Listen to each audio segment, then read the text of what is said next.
Just as a disclaimer, we want you to know that some of the movies that we will be reviewing were shot in a different time and era where people of race and sex were not treated equally.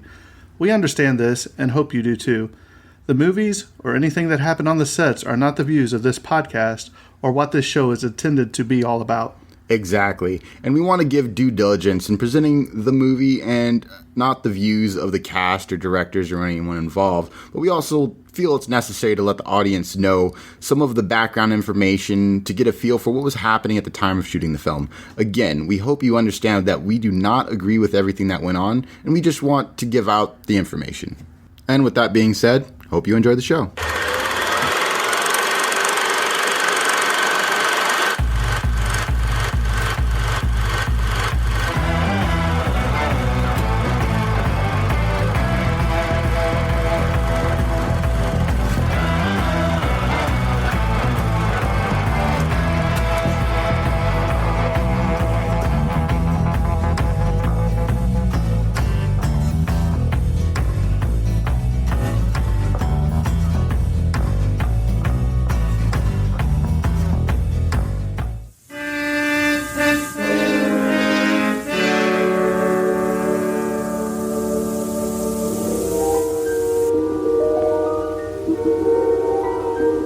There is a fifth dimension, beyond that which is known to man.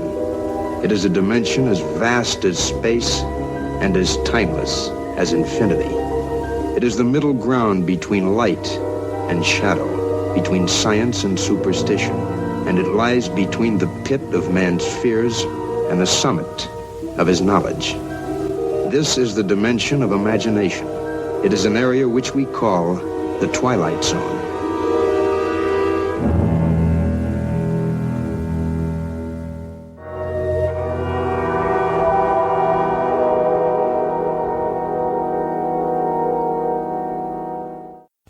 Hi guys, welcome back to the Tragedy of Cinema podcast, our Twilight Zone specials.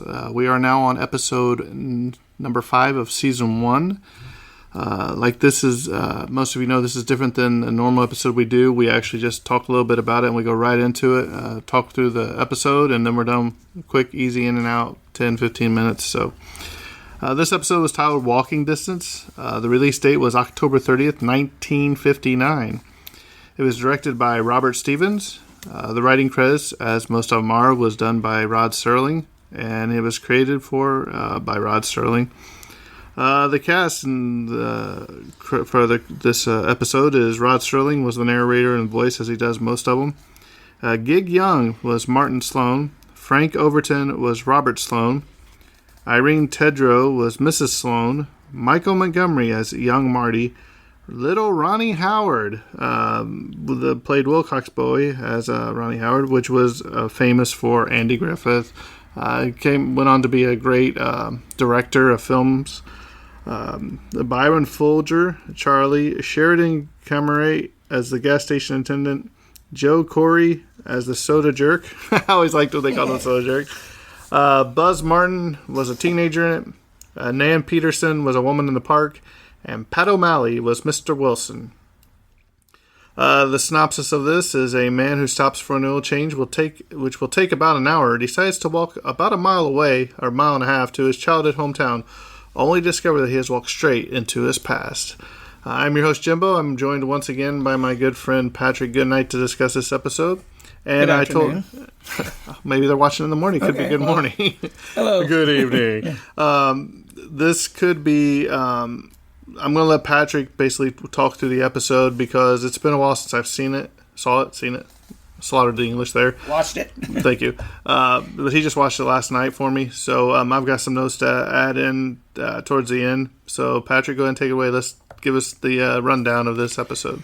Okay, well, the episode begins with the main character, Martin Sloan, pulling up to a gas station, and he's looking to fill his gas tank up and possibly get an oil change. He talks to the attendant there. Back in the old days, they actually had somebody who serviced the car for him, so you didn't have to do it yourself. I remember when I was young that going to the gas station, and you would pull up, and they would ask you how much you want or whatever, and they had the little change things on the side, and they'd fill your those are few and far between. There was a couple that we had around here that did that, but by the time that we started driving, they didn't they didn't really have that anymore. yeah. I remember Swifty was famous for it. Swifty was the big one, yeah. Yeah, matter of fact, I think the last Swifty just went out not too long ago. But anyway, he talks to the attendant, and he proceeds to ask him about, says Homewood is right down the street, isn't it? He said, yeah, it's a mile and a half, couple miles. He said, oh, that's within walking distance. So he just up and leaves his car and just takes off running down the street. Yeah, because he tells him it's going to take about an hour or Yeah, so. So he's like, hey, I grew up here. I'm going to go back and check out some of the old sites and everything from that I saw or remember when I was a kid.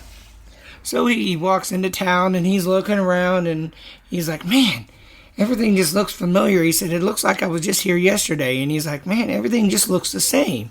And he walks into the local drugstore, convenience store, and he sits down and sees the Soda jerk, as they say. And didn't he ask for like a chocolate shake or something? Yeah. He asked him. He said, first of all, he's like, man, you look familiar. Do I know you? He said, you look so familiar. And he goes, can I get a ice cream soda with 3 scoops of chocolate? And he said, yeah, sure. And he sticks his hand in, maybe grabs a couple pieces of candy from the little candy bin at the edge of the counter. And the guy hands him his thing, his ice cream, says that'll be 10 cents. He goes, 10 cents? He said, 10 cents? That's way too little. He said, nowadays, he said, 10 cents wouldn't even get you anything. He said, are you sure? He said, yeah, 10 cents is what I charge. He said, well, you're not going to be able to keep your shirt on your back if you continue at that price. And doesn't he say, I used to come here when I was a kid, and the owner used to sleep in the back room or upstairs? He hadn't gotten to that. Oh, okay. But yeah, he talks about, he goes, yeah, man, I said, I used to come here all the time. He said, you had old Mr. Wilson sleeping upstairs, and he was always asleep. Every time you turn around, he was always upstairs in his little room sleeping. I wonder whatever happened to him. And then he proceeds to walk outside after he's done. He's just looking around, and he sees a little boy playing marbles on the corner there, and he asks the boy. He sits down and starts talking to him about marbles. He said, when I was a kid, we used to name, the dark ones Steelies, and we used to name the clear ones Clearies, and he said, do you name those? He said, yeah, I do. And the boy is actually, which James mentioned in the opening, is Ron Howard. This was a year before he went on to do Andy Griffith, which pretty much launched his career. And he sits there and he's talking to the boy, and he says something about, he asked him about his name, or he's talking about that, and he said, my name is Martin. He said, Martin Sloan. And the boy goes, Martin Sloan? I know Martin Sloan. You're not Martin Sloan. So he gets up in a hurry and takes off running. And the guy just kind of gets up, shakes his head. And then he goes over and walks across the street to the park and is talking to a young lady there. And they're just talking. He's just talking, reminiscing the old days about how everything just looks the same. He said, I just remember this place just like it was yesterday. And trying to remember exactly where we are now. Wasn't I don't remember what it was, but wasn't one of the boys carving something in like the gazebo? No, yeah, not yet. He hadn't gone to there yet. Doesn't he say, hey, there's this house right here. Yeah, he's I talking used to about live this here. house. This is my house. I used to live here. He said, this is my house. So he walks over across the street and knocks on the door, and all of a sudden he recognizes the guy. He said, Pop? And then the lady comes walking around the corner. He says, Mom? And he's like, and the guy and the young man and lady in the house are just looking at him like he's crazy. Yeah. And then he's starting to wonder in his head. He's like, what is going on? He said, he's like, I'm your son. I'm Martin your son. Sloan. I'm Martin Sloan. And, I think we actually need to backtrack a second, because I think we actually see the boy doing something. And, when he's talking to the young lady, he sees the boy doing something. It was not carving yet, because I don't think we had gotten quite to that point. And he's talking about that, and then later on, after he talks to him, he starts walking away. He said, this is where I used to do this. This is where I used to carve. And he sees a young man carving initials in the banister. And so he gets up there and he sees that the boy is carving Martin Sloan. And he's like, okay, what is going on? And so he's trying to figure out what is going on in his head. He can't figure it out. He's went over to the carousel that was there where he used to ride. He cannot figure out what is going on. And he's like, something is just going on. So he runs back over to the house and he's like, He's like, Mom, Dad, let me in. I'm your son. Let me in. I can prove it. And he starts to pull out his wallet. Yeah. And the mom walks up to him and says, no, you're not. And just slaps him. And so he takes off. And I believe he sees the young Martin Sloan again. And he's running after him. And he goes to get on the carousel.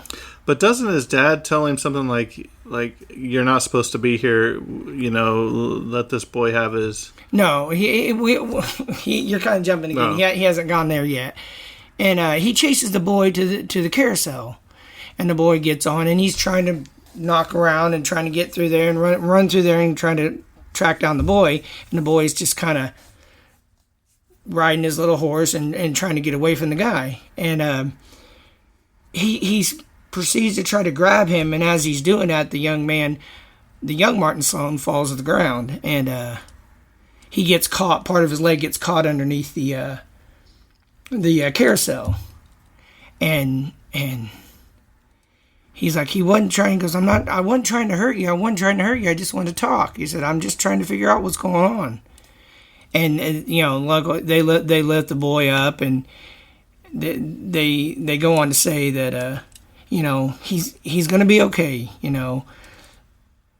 Actually, he starts walking away, and he's trying to get away because he's scared about the boy being hurt. And as he's walking away, his dad actually walks outside, and he starts talking to him, and he said, I know who you are, and I know that you're not from here, that you're from a good deal away, and a good deal far away time-wise. And he goes to starts talking to him, and he said, you dropped this as you left, and it's your wallet, and your wallet explains a good many things about you. And he said, you are who you say you are, but you're not my Martin Sloan. You're from the future. And doesn't he say something like, you've already lived this life, let this boy live his or whatever? He's talking to him, and he's like, you've already lived this life, let him live his. He said, you know a great many things that you probably shouldn't know, and basically about things that are yet to come, and he doesn't want him to interfere in this young man's life because it might mess up the timeline. So he hands back his wallet and says, said, you can go on now. He said, he's going to be okay. He's going to live. He's just going to have a really bad limp or something. He's going to have really bad limp, and he tends to walk away. And he says, goodbye, Pop, and he gives him an acknowledgement, and he turns and walks away. And he walks back to the gas station, and he talks to the attendant, and he's just like, "Wow, that was the weirdest thing I've ever." He's still a loss of words, and he gets in the car and drives off. And as he's driving off, he turns around and looks at the homeward sign and says, I'm going to go check it out. So he turns around, flips around, drives down to the homeward where he just left. And as he's pulling in, he walks into he goes to the same place he did before. He walks into the convenience store, and come to find out, he's now back where he's supposed to be. And he talks to the guy, and he asks for the ice cream and soda scoop, and the guy says, that'll be 35 cents. He goes, 35 cents? And so he slaps it down on the counter and gets up, and he's like, he just has a relief about him that everything's back to the way it should. And as he's walking away, you now see him walking with a limp, which he did not have in the beginning of the which episode. Was a direct result of him interfering and the kid falling off the carousel. Yeah. So it's one of the more intriguing episodes. I mean, Twilight's a show that can really advance beyond the paranormal, I guess you could say. they do a lot of time travel, a lot of back and forth. You know, you're where you should be, but you're not. You're who you are, but you're not. Yeah, it was a very intriguing episode. Some of the stuff about it that I found out was the part. Doesn't he go back, before we go any further, doesn't he go back to the carousel? And there's a plaque there, ain't there? No, the carousel's actually been tore down. But there's a plaque or something there, right? The guy says the carousel's been torn down for about 15 years. And he goes to ask him, he looks up and goes to ask him about Mr. Wilson. And he goes, Mr. Wilson's been dead for about 15, 20 years now. And that's when he kind of realizes everything's back to where it should be. Right. The park in the episode is said to be inspired by a recreation park in Rod Serling's hometown of Binghamton, New York. Like the park in walking distance, Recreation Park has a carousel and a bandstand. There's a plaque in the Recreation Park bandstand commemorating the episode, so that's where I remember seeing that plaque.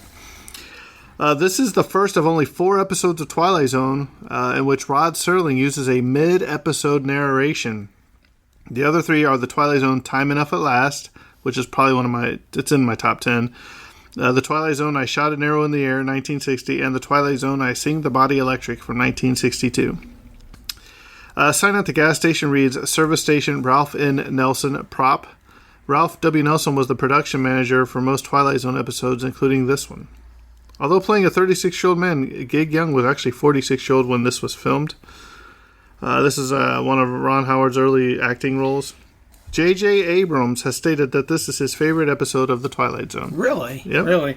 And J.J. Abrams has gone on to do many things. Many things. This episode was filmed predominantly at sets built for Meet Me in St. Louis from 1959. The carousel used in the episode was a rental. Really? This is an introduction to Bernard Herrmann's music used throughout the Twilight Zone. If you know anything about Bernard Herrmann, we've talked about him numerous times. I think Psycho, he was real famous for the Psycho musical score.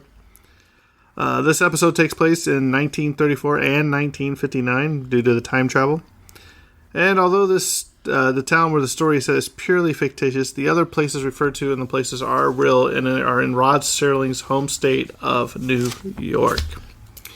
Well, there you have it. That's a quick look at episode number 5 of The Twilight Zone, Walking Distance. We will be doing some more of these in the near future, so I think that's a wrap on this episode. And cut.